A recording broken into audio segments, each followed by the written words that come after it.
लेकिन अगर बिहार में सुधार नहीं हो रहा है या दिनों दिन स्थिति और खराब होती जा रही है, मैं भी यहीं का लड़का हूं, तो आकर मुझे प्रयास नहीं करना चाहिए।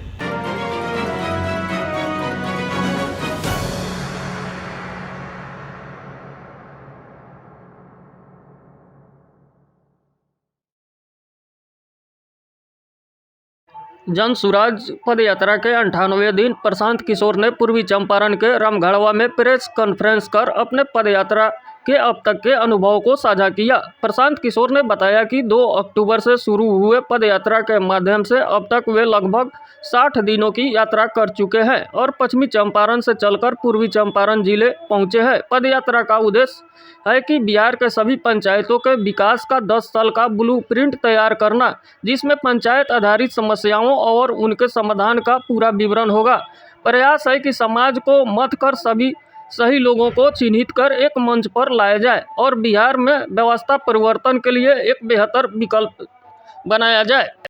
प्रशांत किशोर ने मुख्यमंत्री नीतीश कुमार पर हमला करते हुए कहा कि बिहार की बदहाली का जिक्र करते हुए उन्होंने कहा कि पदयात्रा के दौरान अब तक उन्हें जिन गांवों और पंचायतों में जाने का मौका मिला है, वहां पलायन की समस्या बहुत बड़ी है। गांवों में 60% नवयुवक है नहीं। शिक्षा व्यवस्था पूरी तरह से ध्वस्त है। शिक्षा के लिए जरूरी आधारभूत संरचना, शिक्षक भवन और विद्यार्थी, इन तीनों का समायोजन कहीं देखने को नहीं मिला। एक लाइन में कहा जाए तो स्कूल में खिचड़ी बंट रही है और कॉलेजों में डिग्री बंट रही है। नीतीश कुमार का शासनकाल की सबसे बड़ी नाकामी है बिहार में शिक्षा व्यवस्था का ध्वस्त हो जाना। 22 के नीतीश कुमार में जमीन आसमान का फर्क है। आपके ही एक मित्र बता रहे थे कि पहले 5 साल के जो नीतीश कुमार थे उन्होंने काम किया था, लोगों को लगा था कि ये आदमी कुछ बिहार में सुधार करेगा, और वही वजह है कि इसी बिहार की जनता ने, मान लीजिए कि मेरी बात छोड़ दीजिए, इसी बिहार की जनता ने उसी नीतीश कुमार को 200 से ज्यादा सीट एनडीए को जिताया था 2009-10 में, आपको याद होगा। वही नीतीश कुमार जब 14-15 में लोकसभा में चुनाव हार गए, लोकसभा में हारे थे, मुख्यमंत्री पद से उनको हटने की जरूरत नहीं थी, तो उन्होंने राजनीतिक मोरालिटी को ध्यान में रखते हुए पद से इस्तीफा दे दिया था। उनके पास 120 विधायक थे, लेकिन उन्होंने पद से इस्तीफा दे दिया था। आज वही नीतीश कुमार चुनाव हार गए हैं 2020 में, उनके पास सिर्फ 43 विधायक हैं, फिर भी कोई ना कोई जुगत लगाकर मुख्यमंत्री बने हुए हैं।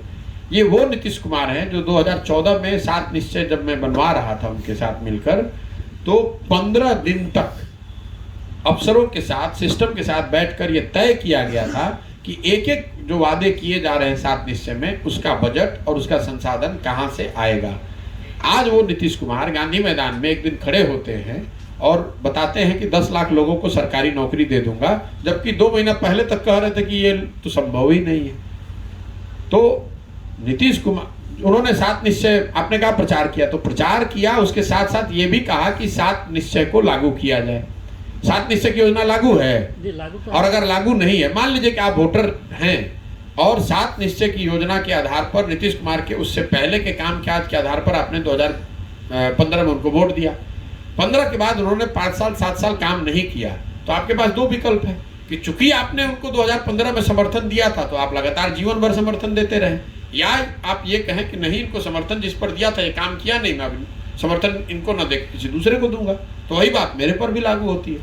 भाई, किसी के साथ आपने काम किया या किसी की मदद की, इसका मतलब ये तो नहीं कि वो आदमी सही करे या गलत, जिंदगी भर उसी के साथ रहिएगा। अगर मैं आज नीतीश कुमार जी के साथ जाकर काम करना चाहूं तो मुझे कौन रोक रहा है? वो तो रोज बुला रहे हैं। आपको मालूम है, आप तो मीडिया के आदमी हैं, पदयात्रा शुरू होने से पहले भी उन्होंने बुलाया, उससे पहले दिल्ली आकर मेरे से मिले तब भी बुलाया। मेरा बिहार की राजनीति में हस्तक्षेप करना, बिहार की राजनीति में आना, ऐसी मेरी कोई मंशा ही नहीं रही है। आप कह रहे हैं कि जीत जाइएगा तो क्या कीजिएगा क्या नहीं कीजिएगा। 15 में तो चुनाव हम जीत गए थे ना। अगर हमको यहाँ मंत्री बनना होता, बिहार की सरकार में रहना होता, तो हमको 15 में कौन रोक रहा था? हम ही बना रहे थे, हमारे ही सहयोग से बना था, हम ही उस समय उनके मुख्य सलाहकार थे। जिसको जरूरत हो, जिसकी मन होता, अपने खुद बन जाते। हमारी कोई उस समय समझ ही नहीं है ऐसी थी कि हमें बिहार में कुछ ऐसा करना है। भाई, अच्छा काम होना चाहिए। मैंने ये भी कहा कि आज 10 लाख नौकरी दे दें लड़कों को, मैं छोड़ देता हूँ काम, अभी ये पूरा अभियान वापस ले लेंगे, मैंने तो ऑन रिकॉर्ड कहा है। लेकिन अगर बिहार में सुधार नहीं हो रहा है या दिनों दिन स्थिति और खराब होती जा रही है, मैं भी यहीं का लड़का हूं, तो आकर मुझे प्रयास नहीं करना चाहिए। बिहार में देखिए, देश के ज़्यादातर जो समृद्ध राज्य हैं, जो विकसित राज्य हैं, उन राज्यों ने जनसंख्या पर अपना नियंत्रण कर लिया। मतलब टीएफआर जो है, टोटल फर्टिलिटी रेट 2.1 से नीचे अगर हो जाए तो जनसंख्या पर आपका नियंत्रण हो गया। मतलब धीरे धीरे जनसंख्या बढ़ेगी नहीं, समय कालखंड से धीरे धीरे या तो स्टेबल हो जाएगी या नीचे चली जाएगी। बिहार उन गिने चुने राज्यों में है जहां टीएफआर आज भी 3 से ऊपर है, और ये दिखाता है कि जैसे गरीबी पर, शिक्षा पर या दूसरे अन्य विकास के मानकों पर हम लोग देश में सबसे फिसड्डी है, वैसे जनसंख्या नियंत्रण पर भी हम लोग देश में सबसे फिसड्डी है। टीएफआर देश में सबसे ज़्यादा आज जिन राज्यों में टीएफआर टोटल फर्टिलिटी रेट जहां सबसे ज़्यादा है, उसमें बिहार सबसे नीचे, बिहार सबसे आगे है। तो जब तक आप लोगों को एजुकेट करके बेहतर परिवार नियोजन के माध्यम से लड़कियों की जो शादी की जो एज है उसको बढ़ाकर, या बच्चों के जन्म के जो में जो डिस्टेंस होना चाहिए, इस तरह के प्रयोगों को करके, उस तरह के जो प्रमाणिक बातें हैं उसको आप जमीन पर लागू नहीं करेंगे, तब तक आपका जनसंख्या कंट्रोल में आएगा नहीं। और ये कोई कानून बनाकर किया नहीं जा सकता है। भारत, इसी देश में कम से कम 15 राज्यों ने ये करके दिखाया कि शिक्षा, बेहतर परिवार नियोजन, लोग सामाजिक जागरूकता और स्वास्थ्य सेवाओं की उपलब्धता, इन 4 चीज़ों का उपयोग करके टीएफआर को 2.1 से नीचे किया जा सकता है, जनसंख्या को नियंत्रित किया जा सकता है। बिहार इन सब मानकों पर बुरी तरह फेल हुआ है।